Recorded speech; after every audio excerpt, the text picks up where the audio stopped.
So welcome to my MGB GT V8 sale on eBay. It's a genuine factory car as per the description, and that was kind of second and third gear,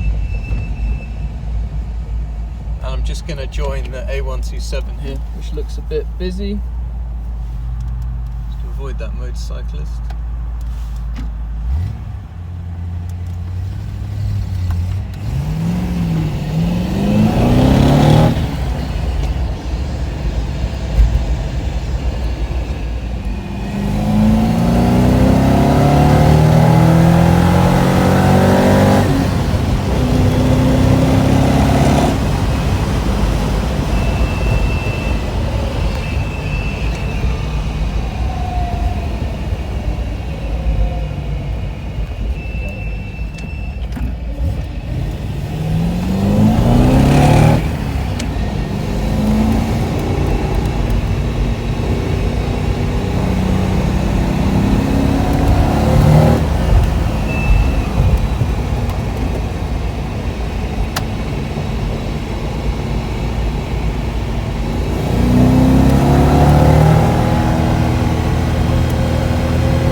So we're just going to join the M25, we'll go up the slip road, and hopefully we'll get a little gap in the traffic. We can stretch her legs a little bit.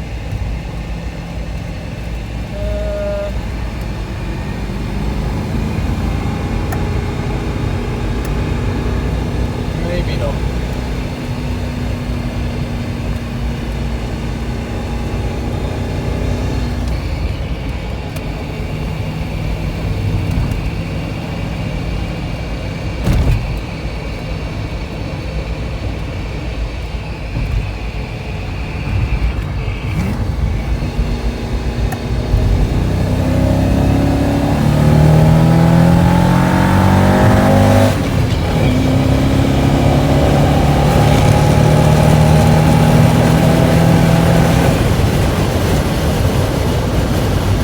Just up to 80 miles an hour up the slip road. I'm in fourth gear now. I'm doing 3,000 RPM and 3,060. I've just switched the overdrive in now, and I'll just speed up to 70.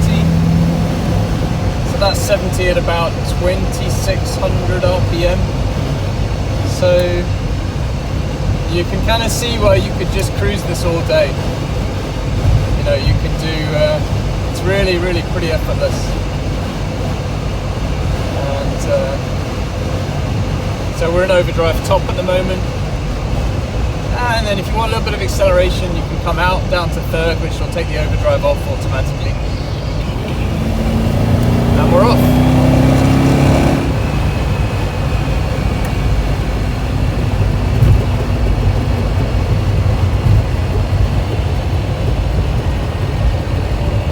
We tried some recording on some smaller roads, and my daughter and I were struggling a little bit to make it work. So we thought we'd better just put it on the motorway where we're holding the camera by hand, so where we can be a little bit steadier. But I hope you get the kind of performance. It is, I would say, significantly better than a standard BC V8, which was rated always at 137. As I said in the advert, I think this has got about 165 to 175. It may have a little bit more, but hopefully you get the picture. So we're back in Brentwood now, and I'll just say a few more words about the car as we make our way home. Hopefully you've enjoyed our video. It's probably not quite the production values that we'd hoped for, but there you go. So just to talk about the interior for a moment, it's a completely standard interior with the exception of the seats and the steering wheel. The original steering wheel, of course, is included. It's got a set of seat belts in the back, which I used for my children when they were much smaller. Apart from that, it's relatively standard. No, it's all standard. Take that back. It's got a radio fixture here, so that's like a removable panel. If you do want to put a radio in, I've never felt the need, to be absolutely honest. Apart from that, I think that's relatively good. Okay. So I was just about to ask my daughter to stitch the films together, and I suddenly realised I hadn't done anything of the engine bay. So there she is. I'll do a quick talk around the engine bay. It's basically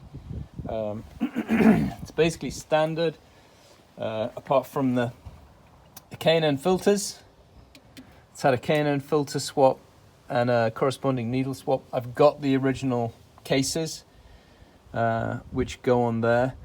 I've also just put this modern fan switch in. The Otter switch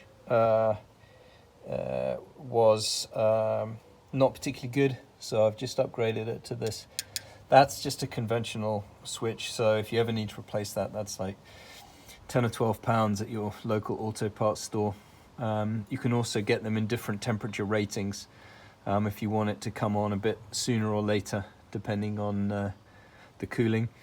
This is the MGB V8 sort of twin part manifold. The bottom part is the same pattern as the kind of Land Rovers and the Sherpa buses and all that stuff had.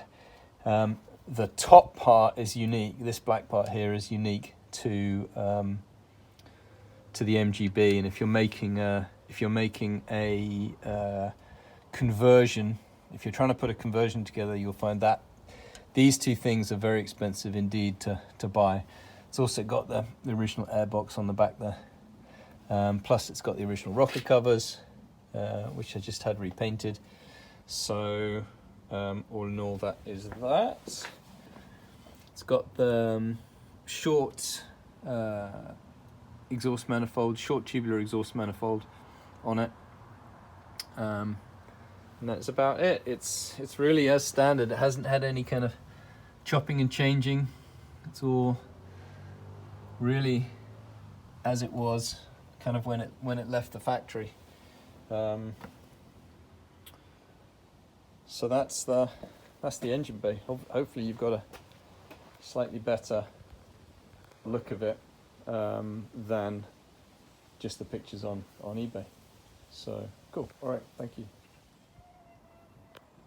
Well, I was about to try and get my daughter to stitch those films together, and I forgot that we haven't done the most important bit.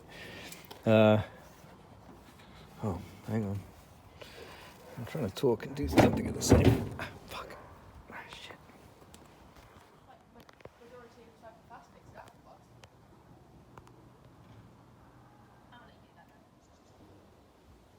Hi, hello again. So I'm going to try and do a little bit of a walk around the outside of my MGB GT V8. So where shall I start? So we have got the genuine V8 badge. It's only on one side. That's the way they made them. I've got a new set, relatively new set of tyres on it. Well, they're certainly, in terms of treadwear, they're very new. Probably a couple of years old now. So it's got the original front spoiler as it left the factory. Nice 1970s period piece of the car, I guess. Pretty much the whole outside is standard, as you can see. It's got the number plate, which is mentioned in the MGB racing book, because that's the That's the registration that it was recorded as race car. Very slight little ding in the chrome there. Apart from that, it is completely standard. Just put a new set of wing mirrors on it because the others were just beginning to show their age a little bit and just beginning to rust underneath a tiny bit. So that is that. It's the classic Pininfarina design with all these lovely edges. Do a quick look in the boot. So it's got a very usable boot for anyone not familiar with the BGT boot. You free off these two catches and lift up the base. I've got a few spares in here at the moment. This is all very solid, as you can see. We'll give that a little scan round. There's one of the original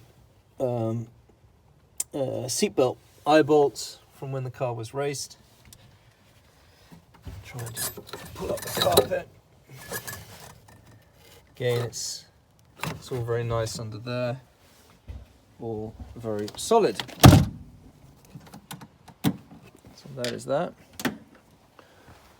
I'll do a quick little walk around of the areas that kind of make it what I think is like a £17,000 car rather than a £25,000 or £26,000 car.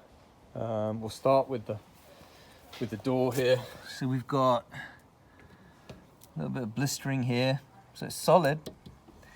It's just, I think when it was painted after it was raced, maybe that it was painted in a little bit of a hurry. So it's all good, but it's bubbling a little bit. It's the same story if we come down to the sills. This is probably one of the worst areas. You can see it's bubbling a little bit. It's all there, but it's not absolutely perfect. Run along the sill. Have a quick look at the floors. I don't think that's coming out, but I have got some photos of the floors for anyone that wants them. They're very solid. Have a look at the door shuts. Again, it's all kind of as it should be.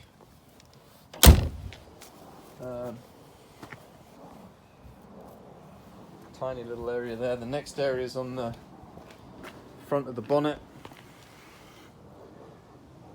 If I get the camera in the right position. There we go. You can just see it kind of here. It's not a huge area, but again, it's